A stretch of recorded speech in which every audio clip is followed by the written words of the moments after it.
Friends, तो कैसे हैं आप सब लोग। आई होप कि सब बढ़िया होंगे। तो स्वागत है आज का इस मोस्ट इम्पोर्टेंट क्लास में, जो कि है भारतीय संविधान भाग 17 से जुड़े 15 क्वेश्चंस। ठीक है, क्वेश्चन देखने वाले हैं, तो प्लीज शुरू से लेकर अंत तक जरूर बने रहिए, जिससे कि आपको और हमें आसानी हो मतलब क्लासेस को समझने में या फिर भारतीय संविधान के भाग 17 को समझने में। ठीक है, तो चलिए बिना देरी करते हुए स्टार्ट करते हैं। और हम सबसे पहले देखने वाले हैं 17, मतलब जो भाग 17 है उसके बारे में। तो न्यायपालिका का विशेष प्रावधान किस भाग में है? तो भाग 17 में। ठीक है, इसके बारे में थोड़ा कुछ पॉइंट्स देखते हैं।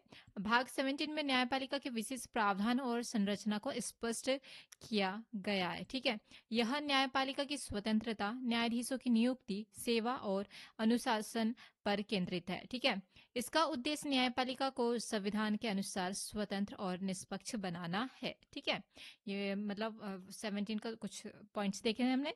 चलिए क्वेश्चन नंबर 1 की ओर बढ़ते हैं। क्वेश्चन नंबर 1, अनुच्छेद 124 ए किसका मतलब का महत्व है, मतलब का क्या महत्व है? न्यायाधीशों के निलंबन की प्रक्रिया से है। ठीक है, यदि कोई न्यायाधीश संवैधानिक या कानून को उल्लंघन करता है तो निलंबित भी किया जा सकता है। ठीक है, सेकंड पॉइंट, न्यायपालिका की साख और निष्पक्षता बनाए रखता है और संविधान के अनुसार न्यायपालिका की स्वतंत्रता सुनिश्चित होती है। ठीक है, ये मोस्ट इंपॉर्टेंट है, जरूर याद रखिए। क्वेश्चन नंबर सेकंड, अनुच्छेद 124 बी किससे संबंधित है? न्यायाधीशों के अनुशासन के लिए। ठीक है, न्यायाधीशों के कर्तव्य और आचरण पर ये नियंत्रण करता है। ठीक है, और न्यायपालिका की विश्वसनीयता बनाए रखता है। संविधान और कानून के अनुसार न्याय प्रदान करना सुनिश्चित करता है। ठीक है, अगला क्वेश्चन, क्वेश्चन नंबर थर्ड, अनुच्छेद 124 सी का महत्व का क्या महत्व है? न्यायाधीशों का वेतन और भत्ते से। ठीक है, न्यायाधीशों को पर्याप्त वेतन और भत्ते प्रदान किए जाते हैं। आर्थिक स्वतंत्रता न्यायपालिका की स्वतंत्रता सुनिश्चित करती है।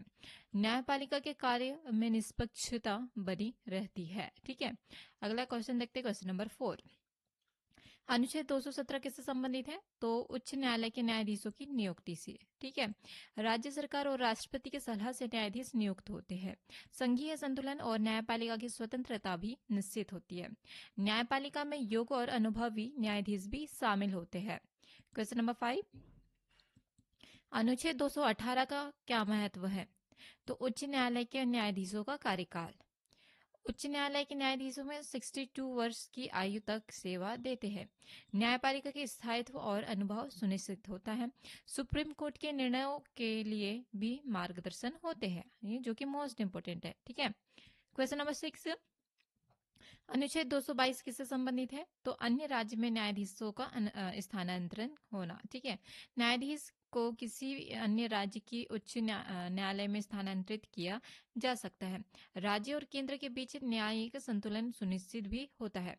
सर्वोच्च न्यायपालिका की समग्र कार्य प्रणाली बनाए रखना भी इनकी जिम्मेदारी होती है। क्वेश्चन नंबर 7, अनुच्छेद 224 ए का महत्व क्या है? तो अतिरिक्त न्यायाधीशों की नियुक्ति। कुछ विशेष परिस्थितियों में अतिरिक्त न्यायाधीश नियुक्त किए जा सकते हैं। न्यायपालिका की कार्य क्षमता और समय पर निपटारा सुनिश्चित होना चाहिए। न्यायपालिका की सुचारू कार्यपालिका प्रणाली बनाए रखना भी इसकी जिम्मेदारी है। क्वेश्चन नंबर 8, अनुच्छेद 229 किससे संबंधित है? तो इसका आंसर हो जाएगा जिला न्यायालयों में न्यायाधीश का। ठीक है, राज्य सरकार जिला न्यायालय में न्यायाधीश की नियुक्ति करती है। ठीक है, स्थानीय न्याय व्यवस्था और प्रशासन में संतुलन बनाए रखता है।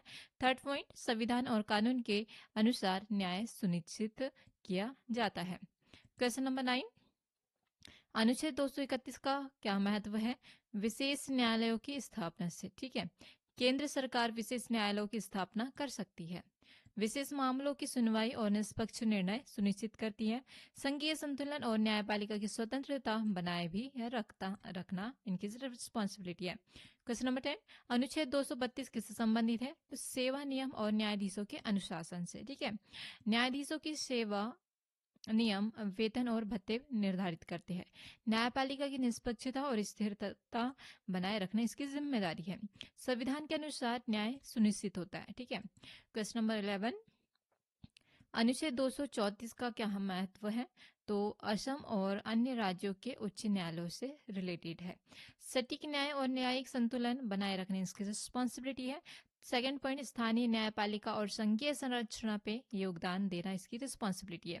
न्यायपालिका की विश्वसनीयता सुनिश्चित होती है। थर्ड पॉइंट क्या है हमारा, न्यायपालिका की विश्वसनीयता सुनिश्चित होती है। क्वेश्चन नंबर 12, अनुच्छेद 235 किससे संबंधित है? तो इसका आंसर हो जाएगा उच्च न्यायालयों के अधीन जिला न्यायालय से। ठीक है, जिला न्यायालय उच्च न्यायालय के अधीन कार्य करते हैं और राज्यों में न्यायिक नियंत्रण और संतुलन बनाए रखता है। संविधान और कानून के अनुसार न्याय प्रदान भी किया जाता है। क्वेश्चन नंबर 13, न्यायाधीशों के निलंबन का उद्देश्य क्या होता है? तो न्यायपालिका की विश्वसनीयता बनाए रखना। ठीक है, संवैधानिक या कानून उल्लंघन पर निलंबन करना, न्यायपालिका की निष्पक्षता सुनिश्चित करना, सभी न्यायाधीशों के आचरण का मतलब नियंत्रण करना। ठीक है, क्वेश्चन नंबर 14, न्यायपालिका में अनुशासन बनाए रखने का क्या महत्व है? मतलब महत्व क्या है? निष्पक्ष और स्वतंत्रता न्याय। ठीक है, न्यायाधीशों के कर्तव्य और आचरण का पालन करने इसकी रिस्पॉन्सिबिलिटी है और न्यायपालिका की विश्वसनीयता सुनिश्चित यही करते हैं। संविधान और कानून का भी यही सही कार्यान्वयन है। ठीक है, क्वेश्चन नंबर 15, अनुच्छेद 236 किससे संबंधित है? तो इसका आंसर हो जाएगा न्यायाधीशों की सेवा अवधि और स्थानांतरण। ठीक है, न्यायपालिका में न्यायाधीशों का अनुशासन और स्थायित्व सुनिश्चित होता है। सुप्रीम कोर्ट और उच्च न्यायालयों के बीच संतुलन बनाए रखना इसकी रिस्पॉन्सिबिलिटी है। संविधान के अनुसार न्यायपालिका की स्वतंत्रता मोस्ट इंपॉर्टेंट है। तो ये हो गए हमारे भाग 17 से रिलेटेड 15 क्वेश्चंस। तो चलिए आज की वीडियो हम यहीं समाप्त करते हैं, मिलते हैं नेक्स्ट वीडियो में। तब तक के लिए थैंक यू सो मच। जय हिंद, जय भारत।